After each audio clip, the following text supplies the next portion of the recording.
Hello everyone and welcome back to BuddyDevelopers. We're continuing our UsersWP series where we're covering everything step by step from setting up UsersWP and creating login and registration forms to managing user profiles, member directories, settings, and much more.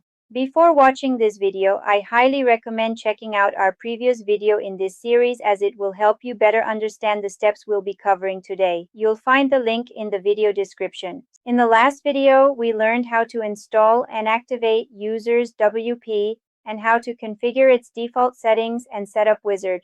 In today's video, we will talk about the UsersWP settings. So let's get started. So when we go into the UsersWP settings, the first thing we see is a general tab, which also has sub-tabs available. The first sub-tab is page settings, which allows us to configure the default pages for UsersWP, right? So the next tab is our register tab. This is the register tab, where we can enable and manage how the registration page settings are selected. The next tab is login, where we can configure all the settings for the login page. Next is Change Password. All settings related to changing passwords can be found in the Change Password tab. Next is our Profile. Here we can configure all settings related to the profile page. Next is Users. This is for the Users page, meaning for all UsersWP users, we can decide whether to show their archive page listing in a grid view of 3, 4, 5, or 1 column, or in a list view. Users to exclude means if we want to exclude any users from that list, we can select them here. Next is our Account tab. In the Account tab, we can allow or disallow users from deleting their own accounts.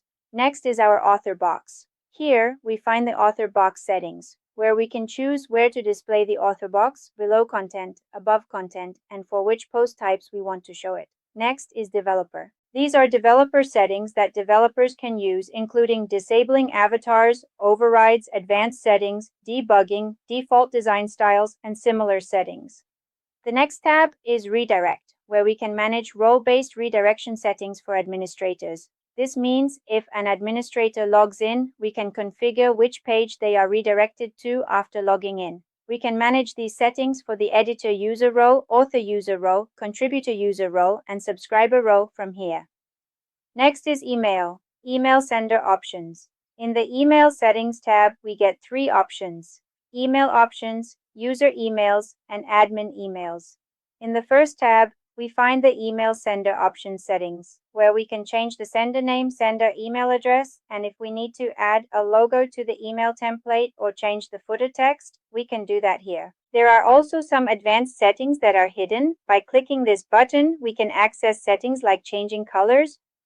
Next is User Emails. In User Emails, we find the emails that are to be sent to users, such as the new user notification, meaning we can use these checkboxes to enable or disable whether an email should be sent to a newly registered user. We can also set the body content and subject according to our preference here. The same applies to the registration activation email, meaning when they sign up, an email is sent to the user to activate their registration. We can manage that email, its body content, and subject from here. Next is the registration success email, meaning if your registration is successful and we want to send an email to the user afterwards, we can enable or disable it here. Along with that, we can also manage the body and subject from here.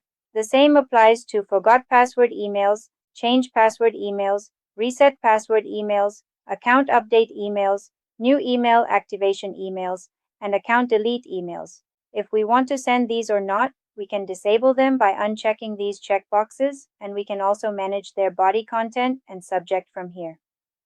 Next is our admin emails. Admin emails means that when a new user is added or registers, an email is sent to the administrator. We can manage that email, including its subject or body part, from here. Similarly, we can manage things for new account registrations and account deletion emails from here. Next is Import and Export. From here, if we want to export the users of this site, userswp.local, we can export them as a CSV file. And if we want to export all users from another site and import them here, we can do that from here. Along with this, there is an Export Settings option here, meaning we can export the settings themselves. If we want to do that, we can. And next, if we want to import any settings from another site, we can also do that from here. Next is our social. Social here is for a social media platform, meaning login via social, disable admin login page.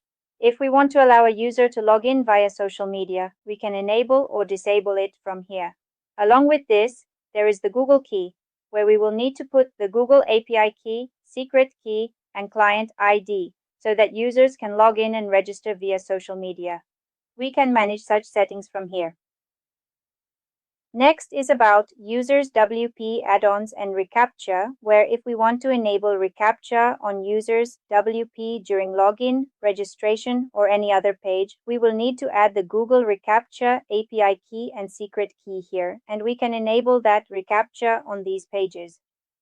The next tab is Uninstall. If we uninstall this UsersWP from here, then all the UsersWP social data, all the UsersWP reCAPTCHA data, and whatever UsersWP data there is, if we want to delete it after uninstalling, we can do so by checking the boxes here.